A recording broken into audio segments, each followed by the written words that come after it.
Super fanboy guy. Hello, YouTube. This is Brandon, also known as Super Fanboy Guy, and the time has come to do another Versus System deck profile. But we are doing something different than I usually do for my deck profile videos. We have a very popular deck that I'm going to show for you today. This is probably known as the most expensive deck in Versus System. So, if you're a baller and you really want to play a very expensive Versus System deck, this is the one to play. That's right. Anybody who's played Versus System knows that the most expensive deck in the entire game is the Trinity deck. Yes, the Trinity deck uses Batman, Wonder Woman, and Superman in the deck. So, this was a deck that I got a lot of requests from people saying, oh, you should do a deck profile on your Trinity deck because I think it would be really cool. And I also did a video a while back. You know, I had people vote what was the next Versus System deck profile they wanted to see. And the winner of that video, I believe, was Green Lantern, and I already did a deck profile on the Green Lantern deck. But a lot of people wanted to see this Trinity deck as well. So, you know, just like with all my other deck profile videos, I'm going to go over the cards and maybe go over some of the strategies. And I had to use my awesome Dragon Shield Wonder Woman sleeves for this deck, and it's one of the very few Versus System decks that I actually double sleeved as well, so I got the perfect fits inside the regular sleeves. And in case of any of you are wondering, well, why is this deck so expensive? Well, first of all, let me just say that a lot of the cards that are in this deck, like this Wonder Woman for example, they were from the DC Legends set, and it was a low print run set, so a lot of these cards are hard to find, and it has raised the price on many of these cards. So my deck right now, and I'm not doing this to brag, I'm just doing it to give people some information, but the deck by itself right now is worth about $2,347, which is ridiculous for any, you know, Versus System deck. And now the reason why I put that number out, because there are some foils in here that raise the price of the deck, but if you were going to make this deck like all non-foil, that'll probably get you close to $2,012 for the deck. But, you know, the only reason why I have this deck is because I collect a lot of Versus System, you know, back in the day before prices got really absurd. So I was able to pick up some of these and, you know, in the past for significantly cheaper. Also had some friends that hooked me up with some of the cards I needed for the deck as well. And I also want to mention that this deck, the deck that I used in these cards, it originally came from a friend who bought, I guess, like a proxy version of it online, and then he gave it to another one of our friends. But the big change between our decks is I decided to put in these Roy Harpers, and I think the original deck was running the High Evolutionary card, which I don't remember what it does, but I'll put it in the video so you guys can take a look at it. Starting off with our characters, let's go ahead and talk about the Roy Harper. This is Roy Harper, Red Arrow, coming of age. He's a 3/3 with range. He's a JLA character. Return Roy Harper to its owner's hand. Target stun character can't be stunned this turn. And that's 4 copies of him. For the 3 drops, we run 2 copies of Barbara Gordon, Oracle Hacker Elite. She's a 3/3 Birds of Prey Gotham Knights, Concealed Substitute. Free, draw a card, use only once per turn. Then after that, we run 4 copies of Batman Founding Member. He has range as a 5/5 Justice League Gotham Knights, and he has activate, discard a Justice League or a Gotham Knights character card, replace target base up resource. The 4 cost characters, we only have 4 copies of Wonder Woman, Ambassador of Peace. She is JLA, has flight 8/7, and discard a card, change the target of an opposing effect with exactly 1 target. The new target must be legal. Next is the 5 cost characters, and this is probably one of the most expensive characters in the deck, and that is Superman Metropolis Marvel. And he has flight range as an 8/8. He has loyalty, JLA Team Superman card.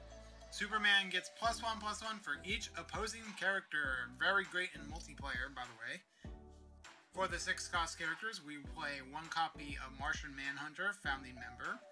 He's a JLA JLI character, flight range 12/12. Defenders you control that share affiliation with Martian Manhunter have reinforcements. And probably the best 6-drop in the game, in my opinion anyway. Batman Cape and Cowl. He is 12/12 with range. He's a Gotham Knight. Concealed optional. Opponents can't use payment power if it has already been used this turn. Discard a Gotham Knight's character card, negate target payment effect. Use only once per turn. Batman Cape and Cowl. I'm Batman. Okay, for the 7-cost characters, we have 1 copy of Wonder Woman Founding Member. She's got Flight, a 17/14. A JLA character. Your opponents can't play plot twists or use payment powers during your attack step. Next, for the 7-cost characters, we run 2 copies of Superman Deterrent Force. He has Flight and Range. He's a 16/16 Team Superman character. Loyalties. Cosmic. Activate. Target character can't attack this turn. And finishing it with our character cards, we run 1 copy of an 8-cost character, which is Martian Manhunter, the Last Martian. He's got Flight and Range. He's a 19/19. He is concealed optional. JLA. At the start of your attack step, recover and ready target stun character you control. For our equipment cards, we run 3 copies of Lasso of Truth. It's a 0-cost equipment. Equipped only to Wonder Woman. Each turn, each opponent can't play plot twists with costs different than the cost of the first plot twist he played that turn. Moving on to our plot twist cards, we're going to start with our 1-cost plot twist, and that is 4 copies of Mightiest Heroes. Search your deck for a JLA character card, reveal it, and put it on top of your deck. If you control a character with the same name as that card, draw a card, then discard a card. So this is our search card for the deck. Very powerful indeed. Continuing with the 2-cost plot twist, we play 2 copies of Bat Got Your Tongue. And what this one does is to play exhaust the Gotham Knights character you control, negate target effect from a non-ongoing plot twist. Next, for the 2-cost plot twist, we play 4 copies of Only Human.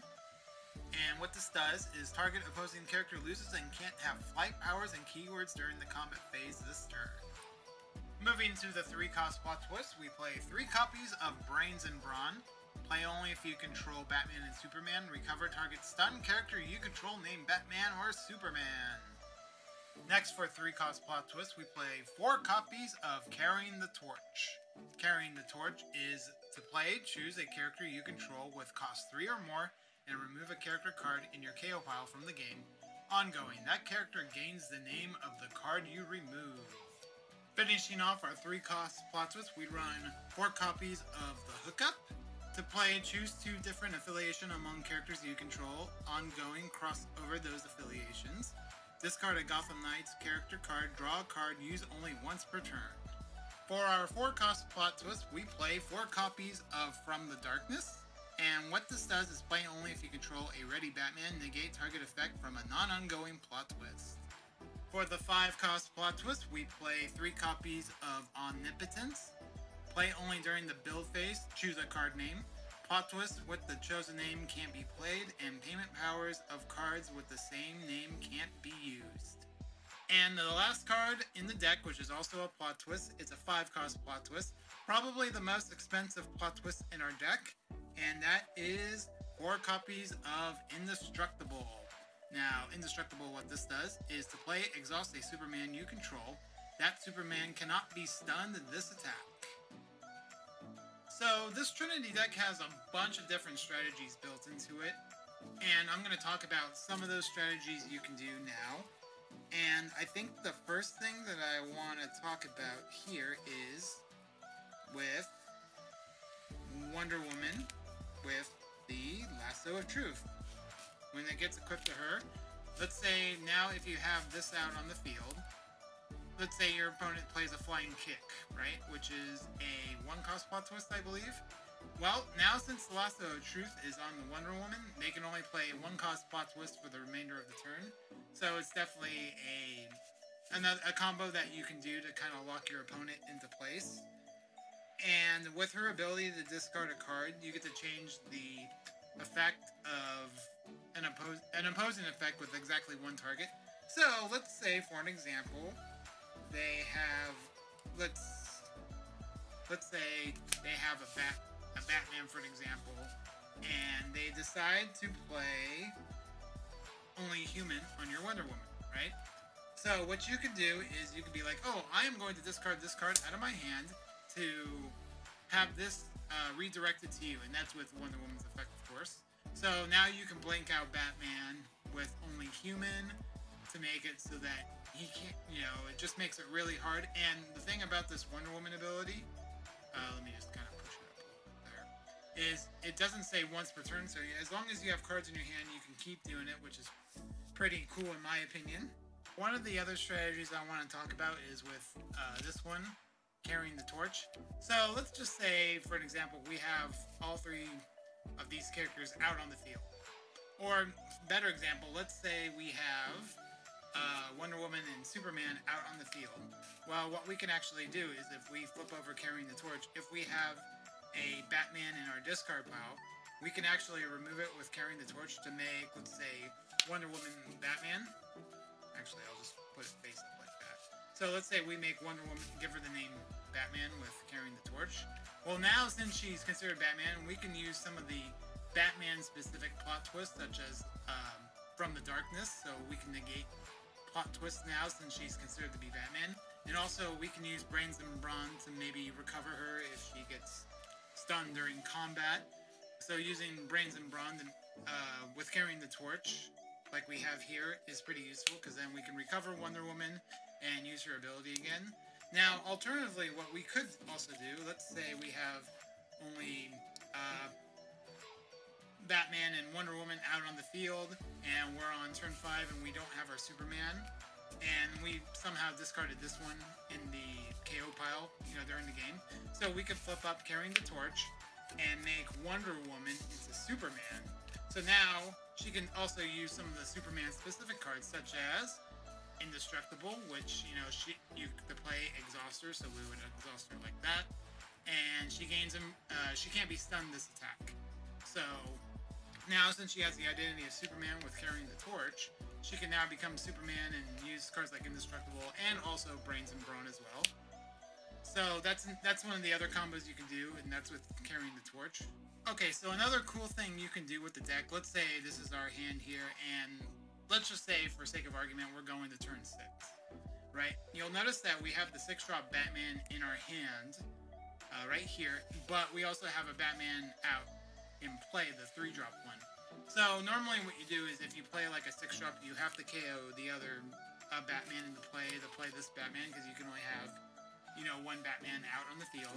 So a combo you can do with this is before you play your 6-drop Batman, Barbara Gordon, Hacker Elite, if she's in your hand, you can actually remove this Batman from the game to put her in the play. You know, you can activate her effect to draw a card. And now since you don't have a Batman on the field anymore, you're free to play your 6-drop Batman out on the field. So that way, you know, you kind of use your resources a little bit more, and you don't have to like lose cards as frequently.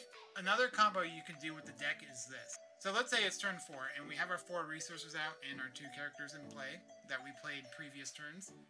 So normally when we activate Mightiest Heroes, we search our deck for a character and put it on top of our deck, and if we control that character, we get to draw a card and discard a card. So let's activate that and get, let's say, Wonder Woman, and she goes right on top of the deck. But we don't have a character with the same name as Wonder Woman, so we can't get her. So there's actually 2 ways with the deck that you can get her. Number 1 is you can activate Barbara Gordon's effect to draw a card, so you can combo those 2 cards together to try to get your Wonder Woman on turn 4. Or let's say you don't have Barbara Gordon at all, and you have, let's say, the 3-drop Batman instead. You can actually also activate the hookup, and what you can do with that is you can team up JLA and Gotham Knights. Or even if you didn't have Roy Harper out, you know, you have JLA and Gotham Knights on Batman as well. But let's say you have that, you play the team them up, and now what you can do is you can discard a Gotham Knights character, which is going to be JLA or Gotham Knights. You discard that. Now you can draw your Wonder Woman, and then play your Wonder Woman on turn 4, so you have her during that turn. So that is the Trinity deck. Yep. And so let me know what you guys think about the deck, if there's any changes that you would make to it, if there's anything that you didn't like about it, or maybe there's something that we didn't go over this video that I missed. But you know, that's the Trinity deck. I know it's a very expensive deck to make, and it took me a very long time to complete it. But yeah, this is going to be it. I'm just going to show the deck really quick one more time for people that may want to take a look at it for their own reference.